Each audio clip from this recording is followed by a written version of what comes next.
Hi everyone, welcome back to Total War Therapy, and today we're gonna make an easy guide for beginners to every single missile weapon variant in the game. We're gonna see their strength, their weaknesses, so don't forget to subscribe if you enjoy my video, and let's begin. Let's start with the bow. The bow is the most common missile weapon variant in the game. I think that half of the faction have at least one unit with that, and is the most basic, so if you are a beginner and you are learning how to build your formation, they are just perfect. Their main strength is the long range. They will give you the range superiority most of cases and circumstances, so you will be able to shoot at the enemy before the enemy will do it at you, and especially in the early campaign when you will not have access to many missile units with a long range, they are just perfect and cheap.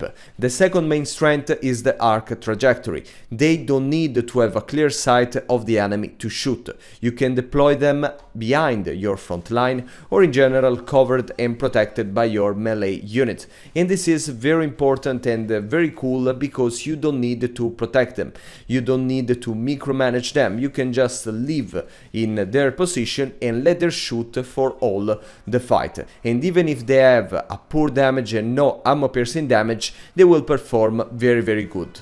The second missile weapon variant we're gonna see is the crossbow. That is actually very close to the bow, they work in the same way, but there are some differences that, in my opinion, they are worthy to mention. First, the range. The range is shorter compared to the bow, so especially if you are fighting against a faction with a bow, you have to consider that. The arc trajectory is a little lower, we can say, but you can still deploy them behind your front line. And then the damage. The damage is definitely stronger than the bows, and in most of cases is armor piercing. And this is good if you are fighting against armored units. They will of course perform less effectively in the early campaign, but then in the late campaign they will be your only worthy choice, because with the units getting all more armored, you need this armor piercing damage, and the bow will do no damage at all against a particular faction. So they are quite effective, and yes, not many factions have access to them, but if you have it, they are of course the best choice. The third missile weapon variant are the hatchets. Now, there are not many units with this weapon, but I still wanted to talk about them.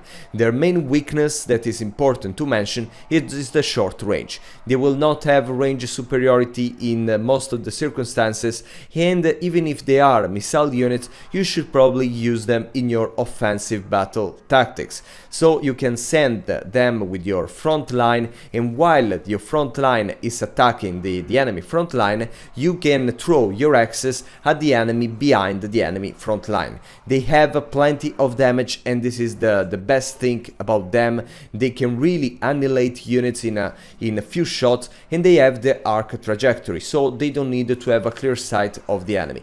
And then they are armor piercing, so they will bypass the armor. Overall, in your offensive strategy, they can be quite cool and quite effective, and yeah, especially in the early mid campaign, I would suggest to recruit a couple of them. The fourth missile weapon variant are the Javelins. There are probably just 3-4 units with that and one legendary lord, but yeah, I wanted to talk about them. Like the hatchets, they have a short range, very short, so you cannot rely on the range superiority. They are not armor piercing, you know, compared to the hatchets, so you can send them more, and sometimes they are anti-large, so they are perfect against cavalry, against some monsters, against some characters, and they have heavy damage at the end, so you know they will be quite destructive. But yes, overall I would not recruit many of them. They can be just a nice support in some cases, but yeah, don't rely on them, definitely. The fifth missile weapon variant we're gonna talk about are the Flingers. That I don't know even if we can consider them a missile weapon, but here we are. Their main weakness is that they deal no damage, and no armor piercing damage at all.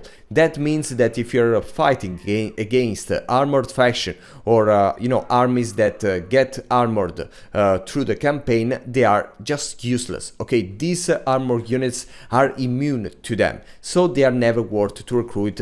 I mean, between the mid to late campaign.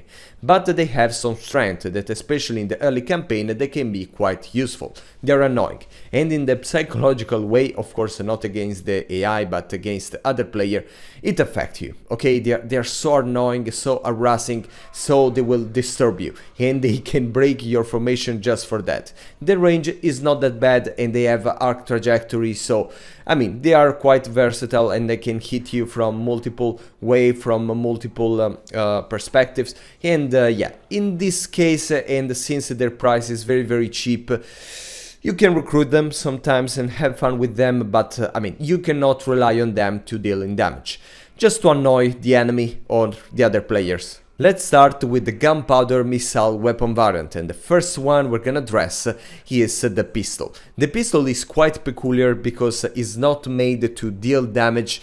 The damage overall is quite poor, the range is short, and it needs a clear sight of the enemy, a straight trajectory. So you have to send them in in an offensive mode or in the skirmish, with the skirmish tactic to annoy and harass the enemy.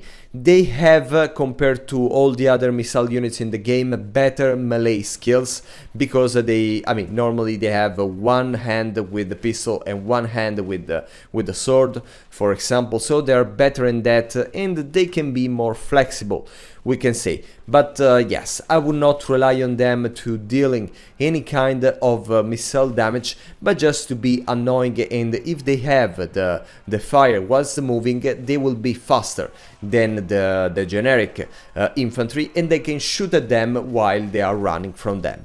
This is the only way their missile attack can be useful. The second gunpowder missile weapon variant we're gonna talk about is the handguns. The handguns are one of my favorite units in the game.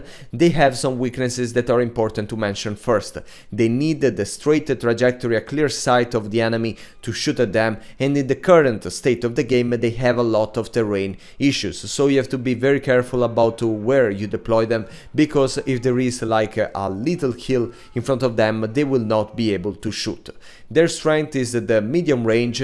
Of course, against bowmen and archers they can get some problem, but against melee focus faction they do a good job. But they need a lot of babysitting, because generally you have to deploy them in your front line, so they can be easy charged by cavalry, attacked by characters, and yeah, you can send a lord and a hero in front of them. You can play with your formation to protect them better, but yeah, be very careful. And then they are armor piercing and very accurate, so they are strong against any kind of opponent, characters, monsters, units. Of course, they will be a little wasted against low tier infantry, for example. Prioritize heavy armored ones, but yeah, in any case they will do plenty of damage, and if you manage them correctly, they are probably the best missile units in the game. The third gunpowder missile weapon variant are the shotguns. The shotguns are like the handguns, but with more explosive damage and shorter range. They have the same weaknesses as I say, the straight trajectory, the clear sight of the enemy, the terrain issues, that since their range is even shorter, it will be even more problematic. And then, as I said, since they have a very short range, you have to play strategically, so you have to put a character in front of them to protect them from charging units from other characters and so on. And yeah, you need to play with your formation, even because the AI of the enemy will prioritize prioritize them. About their strength, they are still armor piercing, and this is very cool. And then they are explosive. They are very explosive. They can shot at the enemy. They can destroy the units in even a couple of shots. Sometimes there are not many units with the shotguns, but I mean, in any faction that there is at least one, you should use them. You should use them. Just recruit one or two, put them in the middle of your front line, and bring the havoc to the battlefield. The fourth missile weapon variant is the Flamethrowers. The Flamethrowers work in the same way as the shotgun, so put a character in front of them to protect them from charging, and you know, you have to use them very carefully. They have a spread damage, not armor piercing, so they will be less effective against armor units, but against low tier infantry or very, you know, like some demons that have very little armor, they are so strong. I mean, they can destroy even in one single with one single ammunition, and they are very cool. They require a high level of protection, as I said, so you have to play strategically, defend their flanks, their I mean, from any case, because the enemy will prioritize them, like for the shotguns. But yeah, just a couple of shots from them can annihilate in entire battalions, platoons. Okay, I don't know the words.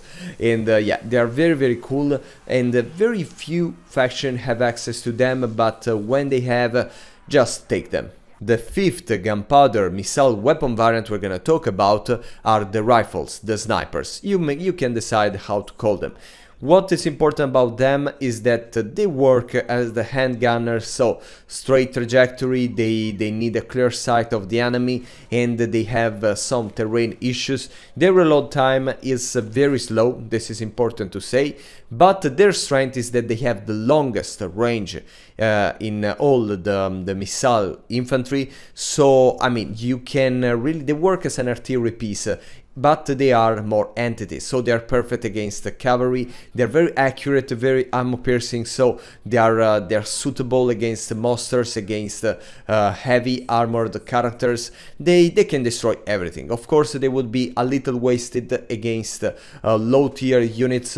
I mean, some monsters it can be okay, but prioritize armored and lower entities units, because their number will be even a little lower. I love them. Not many factions have access to them, but if they have it, you should recruit them from the mid to the late campaign. And yeah, they are quite elite, and in some cases they are your only choice to take down with your defensive army that is you don't have duelists and so on, to take down characters that otherwise will destroy little by little your own army. A missile weapon variant that I actually forgot and I'm adding in the post edit are the machine gun.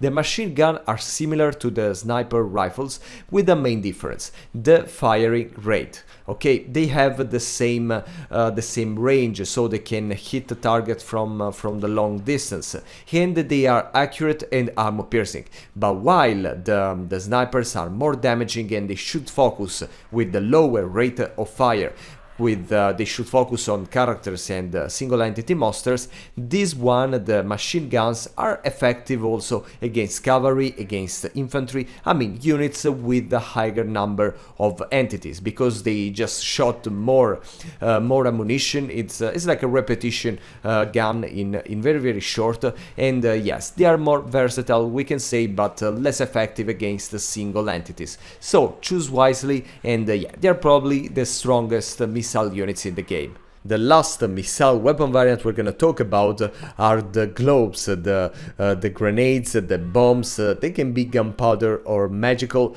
There are many variants, we can say. What is important to say about them is that they have a short range, so you have to use them as a support, but they have plenty of explosive damage with the arc trajectory, so they don't need a clear sight of the enemy. You can deploy them at the back of your front line, and they can throw their bombs while the enemy enemy is approaching. Of course, you have to be careful of friendly fire, because yes, they can deal some damage. It's not that clear in the game, but you will deal some damage to your own troops. But yeah, they can be quite effective. Some units have a lot of ammunition, some units have less. I mean, they're quite different amongst each other, but yeah, if you play strategically, if you use them correctly, they can be a nice addition to recruit. But yeah, especially in the late campaign, they would require too much management for me, so I would stop to recruit them. Say that, thank you for following me, and let's see very soon.